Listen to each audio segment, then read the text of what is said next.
nggak asing, antum jalan keluar, orang tanpa status, bahkan mohon maaf, ada ahwat pacaran, bukan ahwat.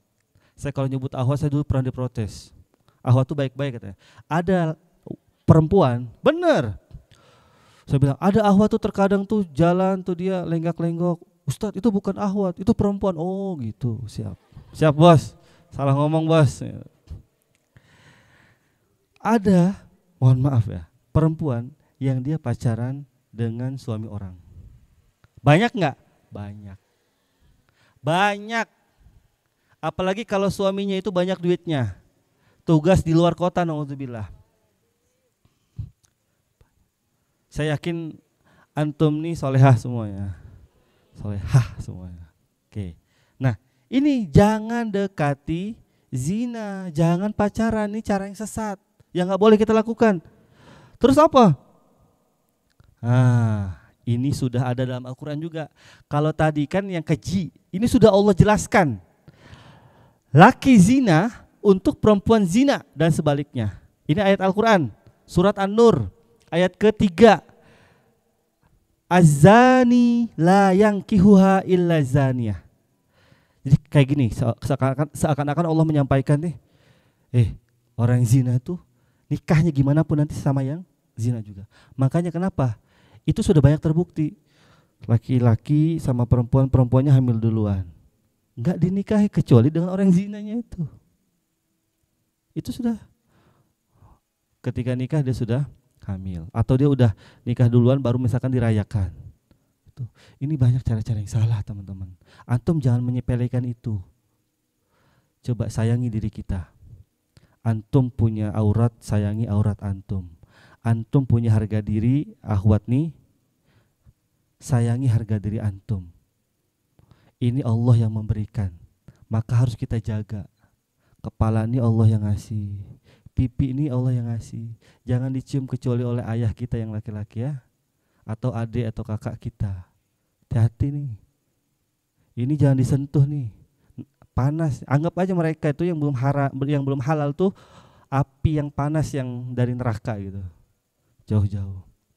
Sekarang banyak ahwat tuh, hei Ustadz, nah itu hati-hati.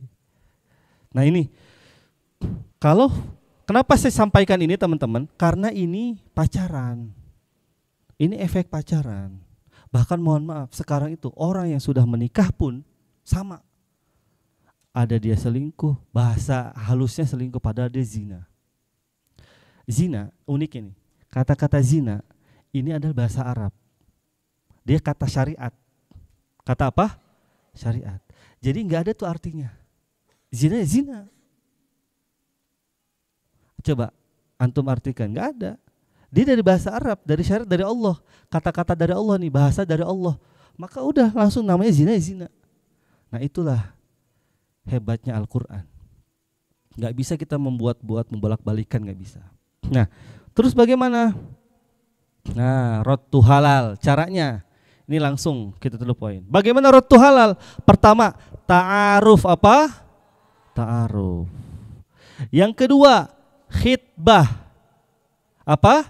Khitbah. Kalau ta'aruf itu perkenalan. Kalau khitbah itu tunangan, lamaran biasanya. Terus apa?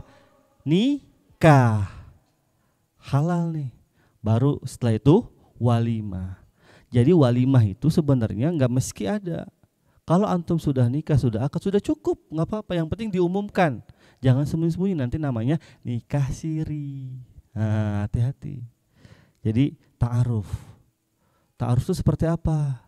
Contoh, saya udah berapa ya nggak kehitung saya ta'arufin orang itu. Bahkan kemarin 2 orang saya suruh ta'aruf di rumah saya, 2 pasangan. Sini datang. Kalau ente tujuan baik sini, ta'aruf langsung. Dia sudah selesai CV-nya, nazar langsung. Itu. Ustaz gimana caranya? Oke. Ta'aruf itu melalui perantara. Ustadz dulu gimana? Dulu ta'aruf nih nggak ada zaman Rasulullah. Karena udah saling kenal. Rasulullah tuh nikah sama Aisyah, udah tahu Aisyah setiap hari ke rumah Abu Bakar. Karena nggak usah saling, jadi dulu tuh nggak ada Rasulullah tuh ta'aruf dengan siapa? Aisyah, ada Abu Bakar nggak ada. Karena sudah tahu Aisyah seperti apa. Karena tahu bapaknya seperti apa, insya Allah Aisyah seperti bapaknya, maka dinikahi. Nah itu.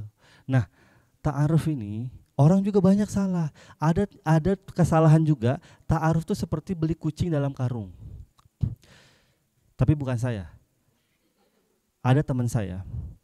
Ini kisah nyata. Coba ya. Suaminya dari pondok. Ustadz lulusan pondok. Istrinya ustazah lulusan pondok. Ta'aruf. Yang ta'aruf kan kakak kelas saya. Tahu antum? 2 bulan pisah ranjang, cerai. Karena belum kelar. Karena masih ego. Karena belum paham. Itu banyak. Saya nggak nakut-nakutin. Maksud gini, orang yang paham, yang dia banyak belajar agama, bisa seperti itu. Berarti kita apa? Harus hati-hati. Saya tidak menakut-nakuti. Harus hati-hati. Bagaimana caranya? Harus benar-benar detail, faham. Karena mereka ini yang akan hidup dengan kita 24 jam. Tidur, lihat dia lagi. Bangun, dia lagi. Di dapur, dia lagi. Di kamar mandi, dia lagi. Jadi harus hati-hati. Nah maka tadi ta'aruf, harus ada apa? Wasilah. Siapa wasilahnya? Ya biasanya ada ustadznya, atau misalkan kalau di sini direkturnya atau siapa, ada wasilah. Ta'aruf. Pertama tukar CV. Ustadz, kamu ini udah nikah belum Ustadz? Baru ta'aruf tapi boncengan. Baru ta'aruf Ustadz, doain Ustadz ya. Ada yang kayak gitu. Kamu udah enggak enggak? Udah nikah? Belum Ustadz. Doain Ustadz. Baru ta'aruf kemarin Ustadz. Alhamdulillah saya diterima sama ibunya Ustadz. Oh, ta'aruf ya. Perempuannya pakai kerudung.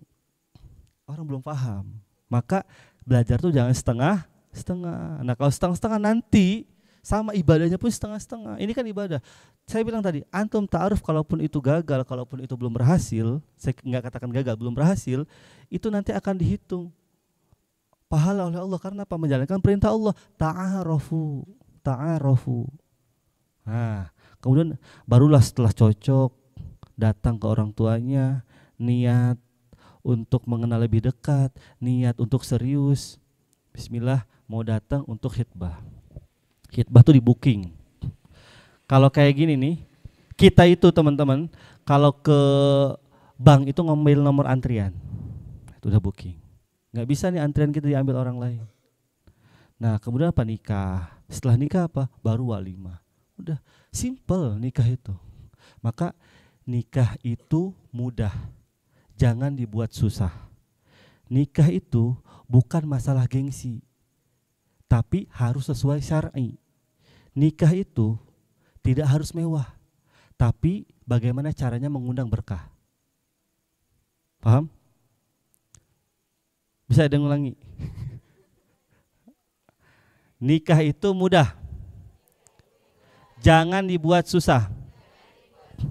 Nikah itu tidak untuk gengsi, tapi harus sesuai syar'i. Nah, nikah itu tidak harus mewah,